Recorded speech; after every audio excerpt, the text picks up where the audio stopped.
चरण लाग करी विनय खाली पैर महाराज दशरथ जो चक्रवर्ती सम्राट अपने गुरु के दरवाजे पर चले गए, जाते ही पैरों में गिर पड़े। निज सुख दुख गुरु ही सुनाया। देखिए यह प्रसंग कहता है जब आप किसी के सामने अपने दुख को बताइए ना, उससे पहले अपने सुख को भी बताइए। समझ रहे हैं? किसी के पास यदि आप अपनी समस्या को लेकर जा रहे हैं तो अपनी खुशनसीबी भी थोड़ा थोड़ा बताइए। जब गाड़ी खरीद कर आए तो रात में ढुका रहे हैं, कोई देख कर लड्डू ना मांग ले। जब ठोका जाएगा तो सबके दरवाजे पर गाड़ियां ठोका गए, ठोकेबे करेगा। सुख को भी बतलाए। वशिष्ठ कहते हैं महाराज, अरे आपने आने में विलंब कर दी। आप एक पुत्र के लिए रो रहे हैं। धरा धीर है सुतचारी, त्रिभुवन विदित भगत भयहारी। आप एक पुत्र की चिंता करते हैं, आपको चार पुत्र रत्न की प्राप्ति होगी और वह पुत्र साधारण नहीं होगा, त्रिभुवन विदित होगा, भक्तों के भय का हरण करने वाला।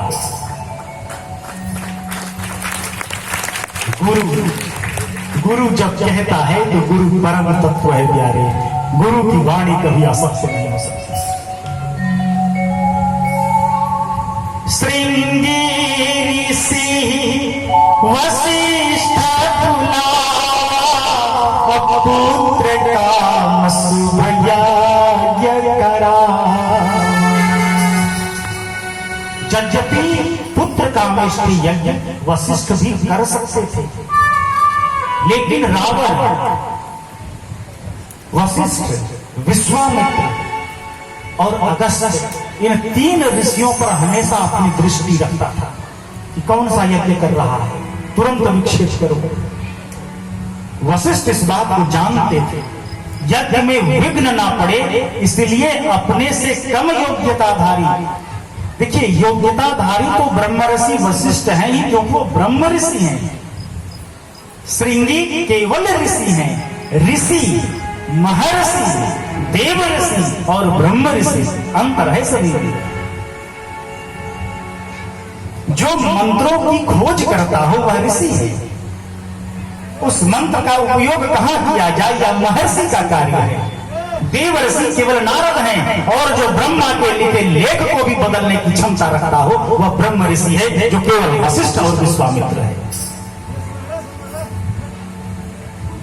श्रृंगी ऋषि वशिष्ठ बुलावा, पुत्र काम शुभ यज्ञ करावा। श्रृंगी ऋषि को पुत्र कामेष्टि यज्ञ के लिए बुलाया गया। अयोध्या से 20 किलोमीटर दूर मनोरमा नदी के तट पर यज्ञ की रचना करवाई गई। गुरु के प्रति आपका 100% समर्पण, आपके कर्म को भी गुरु अपने ऊपर धारण करता है। कोई कहता है ना कि कर्म तो करना ही पड़ेगा, यहां पर वशिष्ठ ने उस सिद्धांत को धूमिल कर दिया है, झूठा साबित कर दिया। पुत्र किसे चाहिए था हो? अरे कहिए, पुत्र की आकांक्षा किसे थी? दशरथ को। यज्ञ में किसे बैठना चाहिए था? दशरथ को। पुत्र यदि आपको चाहिए तो आपका पड़ोसी बैठेगा पूजा में? नहीं। लेकिन आप देखिए यज्ञ में दशरथ नहीं बैठे, कौन बैठा? भगति सहित मुनि आहुति दीने, प्रकटे अग्नि चारु करलीने। सिया राम जय राम, सिया राम सिया राम जय जय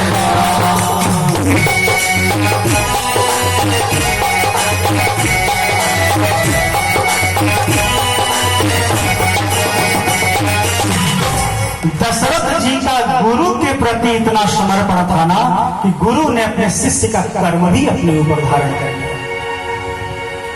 भगति सहित मुनि आहुति दीन है प्रकटे अग्नि चरु कर ली। वशिष्ठ ऋषि ने दशरथ जी के बदले आहुति दी है अग्नि में। परिणाम अग्नि देवता स्वयं खीर की हांडी लेकर प्रकट हो गए। खीर को वशिष्ठ के हाथों में देकर कहा कि आप अपने हाथों से सबको बांट दीजिए। वशिष्ठ तीनों रानियों को बुलाते हैं। खीर का 2 भाग किया गया। आधा भाग मां कौशल्या को दिया गया, आधे भाग में पुनः 2 भाग किया गया। पाव भाग को कैकेयी को दिया गया। पाव भाग को फिर 2 भागों में बांटकर कौशल्या और कैकेयी को देकर कहा गया कि प्रसन्न मन से आप इस खीर को सुमित्रा को दीजिए। इस प्रकार खीर का वितरण कर तीनों रानियों ने प्रसाद ग्रहण किया। प्रसाद ग्रहण करते ही जातिन ते हर गर्भहियाए सकल लोक सुख संपत्ति छाई। जिस दिन से भगवान मां कौशल्या के अंक में आए पूरी सृष्टि में आनंद की लहर दौड़ गई। धीरे धीरे समय बीता। बालक कितने दिन में होता है हो?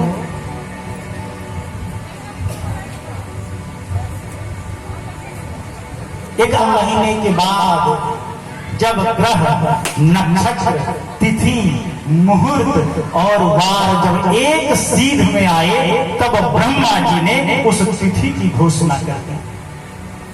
नवमी तिथि मधु मास पुनीता शुक्ल पक्ष अभिजित हरि प्रीता।